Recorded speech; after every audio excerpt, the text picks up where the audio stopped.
Canada के अंदर वो मज़ा हमें महीने में 2 बार मिलता है। वहाँ जाके एक और बढ़िया चीज़ बताता हूँ आपको, खतरनाक। अगली जो बहुत ही हैरान करने वाली चीज़ है जो, लेकिन यहाँ कनाडा के अंदर हिसाब किताब थोड़ा सा अलग होता है। Hey guys, this is good Sahib and welcome back to my channel. I hope you all are doing very well. तो ये तो मैं आप लोगों को 280 बार बता चुका हूँ कि मैं 2018 में as an international student Canada आया था। लेकिन जब मैं नया नया यहाँ पे कनाडा में आया था ना, तो यहाँ पे बहुत सारी ऐसी चीज़ें थी जो कि कल्चर वाइज या फिर फैसिलिटी वाइज इंडिया से या फिर अपनी साउथ एशियन कंट्रीज से बहुत अलग थी। तो आज की इस वीडियो में वही चीज़ें मैं आप लोगों के साथ शेयर करूँगा। कुछ अच्छी थी, कुछ बुरी थी, लेकिन शेयर तो करनी है ना, तो ये सारी बातें करेंगे। और साथ के साथ मेरे को 2-3 काम करने बोर्ड वॉक प्लाजा में जाना है, तो वहाँ भी चलेंगे। So without wasting any more time ये सारी बातें करते हैं and let's get started with this video. ये अलग हो गया है, पुराना हो गया है वीडियो। फिर सबसे पहली चीज़ जो मैं आप लोगों के साथ शेयर करना चाहता हूँ वो ये है कि जब इंडिया में अपने कोई शॉपिंग वगैरह करने जाते थे, कोई कपड़ा खरीदना है, कोई जीन्स खरीदनी है, कोई अपनी जैकेट खरीदनी है, तो किसी ब्रांडेड स्टोर के अंदर चले गए या फिर किसी शॉपिंग मॉल के अंदर जाते थे, तो कपड़ों के ऊपर टैग लगा होता है। टैग के ऊपर प्राइस लिखा होता है कि 2000 रुपये का है, 1500 का है या फिर 999 रुपीज़ का है। और जब हम चेकआउट वगैरह कराते हैं तो हमें उतने ही पैसे देने होते थे। ऐसा नहीं है कि उसके ऊपर कोई टैक्स वगैरह लग जाएगा, ठीक है, क्योंकि उसमें ऑलरेडी टैक्स इंक्लूडेड होता था। लेकिन यहाँ कनाडा के अंदर हिसाब किताब थोड़ा सा अलग होता है। जब भी आप कुछ चीज़ खरीदने जाओगे, खाने के लिए, पीने के लिए, पहनने के लिए या जो भी करने के लिए, उसके ऊपर आपको टैक्स देना पड़ेगा। मतलब फॉर एग्जांपल आप 2 चीज़ें खरीदते हो $100 की, तो $200 टोटल आपका बिल बनेगा। उसके ऊपर आपको 13% टैक्स देना होगा। ओंटारियो के अंदर, अल्बर्टा के अंदर 5% होता है। तो प्रोविंस टू प्रोविंस ये हिसाब किताब होता है। तो यहाँ पे आपको अलग से टैक्स भी देना पड़ता है। और दूसरी चीज़ ये है कि यहाँ पे कोई MRP वाला हिसाब किताब नहीं होता है, ठीक है। कोई चीज़ अगर वॉलमार्ट में $3 की है ना, हो सकता है कहीं और पे वो $4 की मिल रही हो और किसी और स्टोर के अंदर वो $5 की मिल रही हो। तो यहाँ पे ये सिस्टम होता है। तो ये देख के थोड़े से हैरान हो गए थे। मैं तो हो गया था, पता नहीं आप लोग हो गए या नहीं हो गए। तो ये सिस्टम है। बाकी आगे निकलते हैं और बाकी बातें वहीं जाके करते हैं। अब यार इंडिया में क्या होता था कि सुबह सुबह वो गार्बेज उठाने वाली गाड़ी आती थी, वो पैं पैं पैं पैं बजाती हुई, और फिर हम अपनी थैलियों में गार्बेज वगैरह भर के जो भी हिसाब किताब होता था वो सारा उस गाड़ी में फेंक देते थे या फिर नीचे जाके प्रॉपर तरीके से रख देते थे। लेकिन यहाँ पे थोड़ा सिस्टम अलग होता है, तो वो आप लोगों को आगे जाके बताता हूँ, ढंग से बताया जाएगा ना। तो बेसिकली कनाडा के अंदर वो जो गार्बेज उठाने वाली गाड़ी है ना, वो रोज़ नहीं आती है। कुछ पर्टिकुलर डेज होते हैं, कॉलोनी पे डिपेंड करता है। थर्सडे हो गया, फ्राइडे हो गया या फिर संडे हो गया। और लोग इस तरीके से अपने घरों के आगे सारा गार्बेज वगैरह रख देते हैं। ये सारा नॉर्मल गार्बेज होता है। ब्लू बिन्स के अंदर आपके कार्डबोर्ड या फिर प्लास्टिक वाला सारा सौदा आता है, जैसे बॉटल्स वगैरह होगी। और एक ग्रीन कलर का भी बिन होता है, वो हमारी कॉलोनी में से फ्राइडे को आता है, और उसके अंदर सारा वो किचन वाला कंपोस्ट वाला सामान रखा जाता है। तो जब मैं स्टूडेंट था तो आपको स्टूडेंट्स का हिसाब किताब तो पता ही होता है भाई। आधी चीज़ें तो हम भूल ही जाते हैं कि भाई क्या करना है क्या नहीं करना है। तो फ्राइडे को हमारा डे होता था कि भाई फ्राइडे को गार्बेज उठाने वाले आएंगे, लेकिन हम भूल ही जाते थे कि भाई बाहर रखना है। तो 2-2 हफ्ते, 3-3 हफ्ते कभी कभी रह ही जाता था गार्बेज, तो बड़ी दिक्कत आती थी। तो इसलिए सारी चीज़ों का ध्यान रखना होता है कि भी फ्राइडे को गार्बेज वाला आएगा तो हमें घर के बाहर सारा सौदा रखना है। और यार इसका हिसाब किताब थोड़ा इंडिया से अलग होता है। इंडिया में अपने घरों में चिट्ठियाँ वगैरह आती थी इंडिया पोस्ट की, लेकिन यहाँ पे कनाडा पोस्ट की इस तरीके से कॉलोनी के बाहर ऐसा सिस्टम लगा होता है। इसके बारे में डिटेल में मैंने प्रॉपर एक वीडियो में बता रखा है, तो वीडियो आप जाके चेकआउट कर सकते हो, लिंक मैं डिस्क्रिप्शन में डाल दूँगा। अब यार अगली जो बहुत ही हैरान करने वाली चीज़ है जो कि इंडिया से बहुत ही अलग है यहाँ कनाडा के अंदर, वो ये है कि यहाँ पे जो वीड होता है ना, मतलब जो गांजा होता है, वो लीगल है। मतलब हमारे घर के आसपास ही 2-3 दुकानें हैं जहाँ पे आप आराम से वॉक इन करके अपने लिए वीड खरीद सकते हो। ऑब्वियसली आपको बहुत सारी क्वांटिटी में नहीं मिलती है। बेसिकली वो मेडिसिनल पर्पस या फिर रिलैक्सेशन के लिए यूज़ की जाती है। अब लोगों का हिसाब किताब होता है कौन किस तरीके से यूज़ कर रहा है। तो पाउच वगैरह मिलते हैं $10-10, $12-12 के। उसके अंदर कैंडीज़ होती हैं, पीने वाला सोडा भी होता है, मतलब वो गांजे का पीने वाला सिस्टम बना रखा होता है, या फिर चॉकलेट की कैंडीज़ होती हैं, या फिर आप वैसे ही जो वो घास वाला सिस्टम होता है ना, रोल करके अपना, वो भी यहाँ पे मिलता है। लेकिन मैं आप लोगों को ये बताना चाहता हूँ कि यार ये चीज़ गलत होती है। एक बार आपको एडिक्शन लग गई ना तो दिक्कत आ सकती है, ठीक है। तो लीगल है मानता हूँ, लेकिन ज़रूरी नहीं है कि कोई चीज़ अगर ओपनली बिक रही है तो हम उसको कंज्यूम करें। ज़रूरी नहीं है अगर हमें कोई सामने से वो चीज़ ऑफर कर रहा है या फिर मिल रही है वो हम लेने लग जाएं और अपने आप को बर्बाद कर लें, ठीक है। तो वो काम बिल्कुल मत करना। और साथ के साथ अभी रिसेंटली मैंने एक आर्टिकल पढ़ा था, उसमें ये लिखा था कि ब्रिटिश कोलंबिया के अंदर जो आर्टिफिशियल ड्रग्स हैं जैसे कि कोकेन वगैरह हो गया, उसको भी लीगल कर रहे हैं। अब मैं उस चीज़ के हित में नहीं हूँ, बिल्कुल भी नहीं मानता, बहुत ही गलत चीज़ है। वो वीड से भी ज़्यादा खतरनाक होते हैं, हानिकारक होते हैं। तो बस अपना ध्यान रखो और अपना दिमाग इस्तेमाल करो कि क्या चीज़ आपके लिए सही है, क्या चीज़ गलत है, किस चीज़ के लिए आप कनाडा आ रहे हो, और फिर सारे डिसीजंस लो तो सिस्टम सारा सेट रहेगा, ठीक है। तो इधर निकलते हैं। अब यार एक बहुत ही इंटरेस्टिंग चीज़ जो कि इंडिया से कनाडा के अंदर बहुत ही ज़्यादा अलग है, अच्छी है बुरी है, वो आप लोग मेरे को डिसाइड करके कमेंट में बताना। तो बेसिकली इंडिया में क्या होता था, जब कोई फेस्टिवल है या फिर कोई छुट्टी है तो लोग आराम से अपना घर पे बैठ के चिल मारते थे, या फिर वो जो फेस्टिवल है उसको अपनी फैमिली के साथ सेलिब्रेट करते थे। लेकिन अगर कोई जॉब पे जा रहा है उस फेस्टिवल वाले दिन उसको कोई फ़ायदा नहीं होता था या फिर कुछ एक्स्ट्रा नहीं मिलता था। लेकिन यहाँ कनाडा के अंदर हिसाब किताब थोड़ा सा अलग होता है। तो बेसिकली यहाँ कनाडा में अगर आप किसी फेस्टिवल या फिर किसी छुट्टी वाले दिन जॉब पे जा रहे हो और आप आर्ली बेसिस पे काम करते हो तो आपको 1.5 गुना सैलरी मिलेगी। फॉर एग्जांपल अगर आप $15 पर आवर के हिसाब से कनाडा के अंदर काम करते हो और आप किसी फेस्टिवल या फिर छुट्टी वाले दिन, जैसे आज का दिन है, आज फैमिली डे है, तो आज के दिन अगर आप कोई काम करने जा रहे हो तो आपको 21.5 या फिर $22 पर आवर के हिसाब से सैलरी मिलेगी, क्योंकि आप छुट्टी वाले दिन काम करने आ रहे हो। इसको स्टैट पे कहते हैं। और साथ के साथ एक और बढ़िया चीज़ है कि अगर आप जॉब पे नहीं भी जा रहे ना, फिर भी आपको कुछ डॉलर्स मिलते हैं। फॉर एग्जांपल जब मैं स्टूडेंट था, गैस स्टेशन पे काम करता था, तो हफ्ते के मैं 20 घंटे काम करता होता था। अगर मेरे को स्टैट पे वाले दिन, मतलब छुट्टी वाले दिन कोई शिफ्ट नहीं मिलती है, फिर भी मेरे को पे चेक में $50 से लग के आते थे। उसको स्टैट पे कहते हैं। तो ये भी बढ़िया हिसाब किताब होता है। और स्टूडेंट्स को ये बहुत ही बढ़िया चीज़ लगती है कि भी स्टैट पे वाले दिन अपनी शिफ्ट वगैरह लगाएंगे, 1.5 गुना पैसे मिलेंगे, जो भी ज़रूरत की चीज़ है वो खरीदेंगे और सिस्टम सेट रहेगा। तो स्टैट पे वाला हिसाब किताब तो बहुत ही बढ़िया है मेरे हिसाब से। आप लोग कमेंट करके बताना कि बढ़िया है या बेकार है, क्योंकि छुट्टी वाले दिन काम करना पड़ता है। अब यार वीडियो कंटिन्यू करने से पहले मैं आप लोगों को एक बहुत ही बढ़िया चीज़ बताना चाहता हूं। तो बेसिकली अगर आप एज एन इंटरनेशनल स्टूडेंट या फिर पीआर लेके या फिर वर्क परमिट पे भी कनाडा आने की प्लानिंग कर रहे हो ना, तो आप इंडिया में घर बैठे बैठे एक कैनेडियन नंबर ऑर्डर कर सकते हैं, जिसमें आपको unlimited Canada wide calling, messaging और 20 GB ऑफ डेटा मिलेगा। तो जब आप नए नए कनाडा आओगे और एयरपोर्ट से बाहर निकलोगे तो हो सकता है कि आपको किसी को कॉल करने की जरूरत पड़े, जैसे कि आपका कोई फ्रेंड हो गया या फिर रिश्तेदार हो गया। और साथ के साथ जब एयरपोर्ट से आगे निकल जाओगे तो हो सकता है कि आपको डेटा यूज करने की जरूरत पड़े, इंटरनेट यूज करना है या फिर गूगल मैप्स यूज करने हैं। तो ऑलरेडी आपके पास एक एक्टिवेटेड नंबर होगा जिसके अंदर 20 GB ऑफ डेटा होगा, तो आपको कोई भी दिक्कत नहीं आएगी, क्योंकि बहुत सारे स्टूडेंट्स को ये प्रॉब्लम आती है। और जब भी हम कनाडा आते हैं तो कोई भी फोन नंबर लेने के लिए हमें कुछ एक्टिवेशन चार्जेस देने पड़ते हैं, $40 या $50।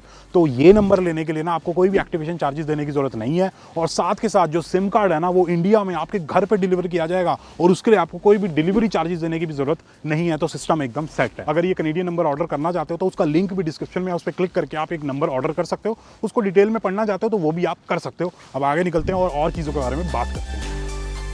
अब यार एक चीज़ जो कि मेरे को कनाडा के बारे में बहुत ही बढ़िया लगती है वो है यहाँ की रिटर्न पॉलिसी। तो बेसिकली यहाँ पे रिटर्न पॉलिसी का जो कॉन्सेप्ट है ना, वो बहुत ही ज़बरदस्त है। अब इंडिया में क्या होता था, कोई चीज़ अगर आपको नहीं पसंद आई, दुकान से खरीद ली, आपको रिटर्न करनी है, कोई टैग उतर गया या फिर आपने गलती से ओपन कर दी, आप लेके जाते हो शॉपकीपर के पास और कहते हो भी मेरे को नहीं चाहिए, तो वो 4 बातें सुना देगा, रिटर्न तो करेगा नहीं, बाकी दिक्कत वाला हिसाब किताब था। लेकिन यहाँ पे जो रिटर्न पॉलिसी का सिस्टम है ना, बहुत ही सेट है। तो बेसिकली कोई भी चीज़ आप खरीदते हो, जैसे कि कपड़ा हो गया, कोई इलेक्ट्रॉनिक्स की आइटम होगी या फिर कोई खाने की भी चीज़ होगी, उसको आपने ओपन कर दिया या फिर यूज़ कर लिया 2-3 दिन, आराम से आप अगर पसंद नहीं आती है और उसको रिटर्न करना चाहते हो तो बिना किसी दिक्कत के आप स्टोर के अंदर वॉक इन करो, बोलो कि भाई मेरे को ये चीज़ पसंद नहीं आई या फिर किसी भी रीज़न की वजह से आपको वो रिटर्न करनी है, तो आराम से आप वो चीज़ रिटर्न कर सकते हो। ऑब्वियसली यार ऐसा नहीं है कि आपने जनवरी में कोई चीज़ खरीदी और दिसंबर में आप लेके जा रहे हो कि भाई मेरे को ये चीज़ पसंद नहीं आई 12 महीने बाद, ऐसा नहीं होता। ऑब्वियसली कुछ पर्टिकुलर डेज़ के अंदर अंदर आपको रिटर्न करनी होती है। कोई चीज़ 14 दिन, कोई 30 दिन या फिर कोई मैक्सिमम 90 दिन का हिसाब किताब होता है। तो उसके अंदर अंदर आप कोई चीज़ लेके जाओगे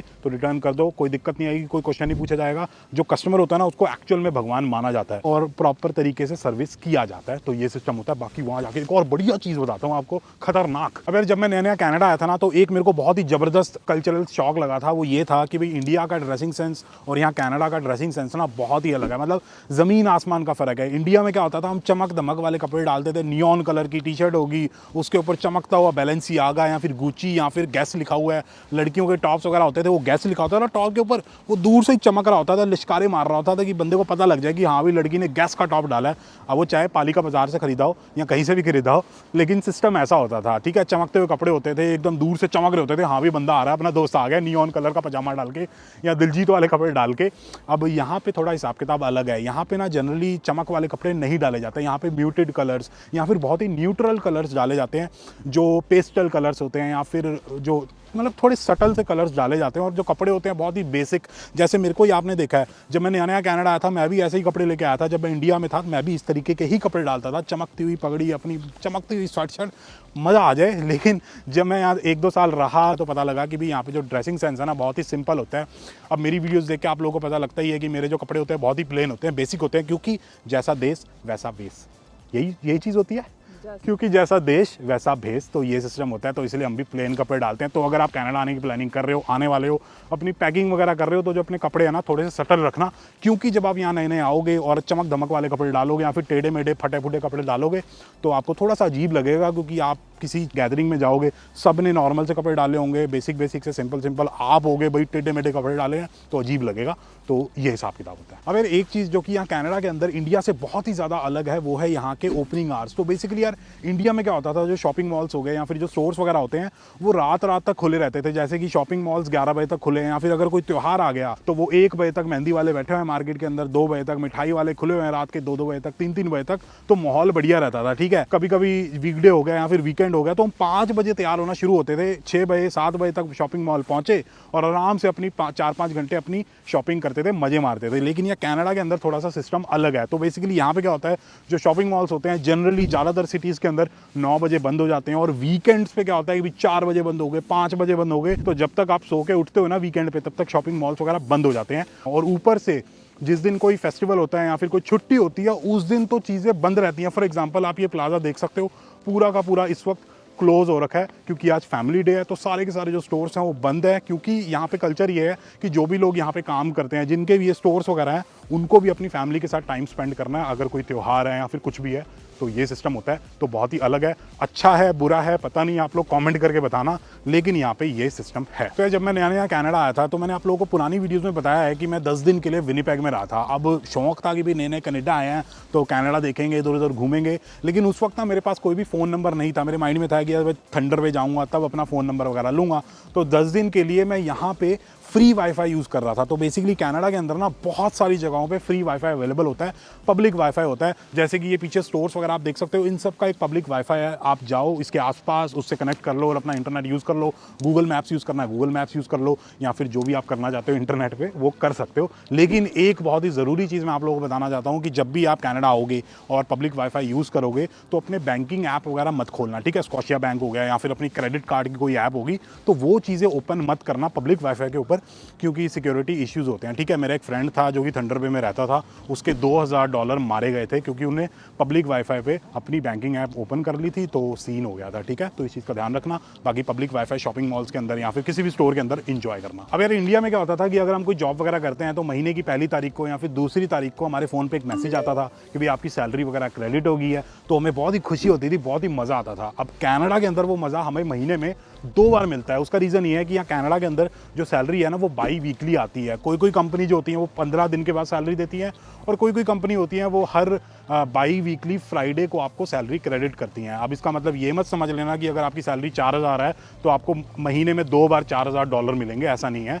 टुकड़ों में मिलते हैं, ऑब्वियसली ये बेसिक सी बात है, ठीक है। तो ये सिस्टम होता है। और साथ के साथ साल के एंड में हमारा जो एम्प्लॉयर होता है ना, हमें एक डॉक्यूमेंट देता है जिसको कहते हैं T4। अब उस T4 के ऊपर हमारा सारा हिसाब किताब लिखा होता है कि भाई पूरे साल में आपको कितनी सैलरी आई है, आपने कितना टैक्स पे किया है। तो बेसिकली कनाडा के अंदर क्या होता है, जब आपकी सैलरी आती है ना तो टैक्स वगैरह कट के आती है, एम्प्लॉयमेंट इंश्योरेंस होगी, CPP हो गया, सारा का सारा कट के आपके पॉकेट में पैसे आते हैं, ठीक है। तो ये सिस्टम होता है। तो उस T4 को यूज़ करके हम अपना टैक्स फाइल करते हैं, और फिर जब आप अपना टैक्स फाइल कर देते हो तो उसके बाद पता क्या होता है, क्या होता है, आपको टैक्स रिफंड मिलता है। मतलब जो आपने एक्स्ट्रा टैक्स दिया था ना वो आपको वापस मिलता है। तो ये सिस्टम होता है। तो बस यही है। तो यार बहुत सारी चीज़ों में से ये कुछ थोड़ी सी चीज़ें थी जो कि मेरे को बहुत ही इंटरेस्टिंग और बहुत ही अलग लगी थी कनाडा के अंदर इंडिया से, और मेरे को एक कल्चरल शॉक लगा था। और आपको कौन सी चीज़ बहुत ही अलग लगी कमेंट करके ज़रूर बताना। बाकी अगर आप लोगों को वीडियो पसंद आई तो please like share and subscribe कर दो यार, प्लीज़ लाइक कर दिया करो, कमेंट कर दिया करो, बहुत अच्छा लगता है, मोटिवेशन मिलती है।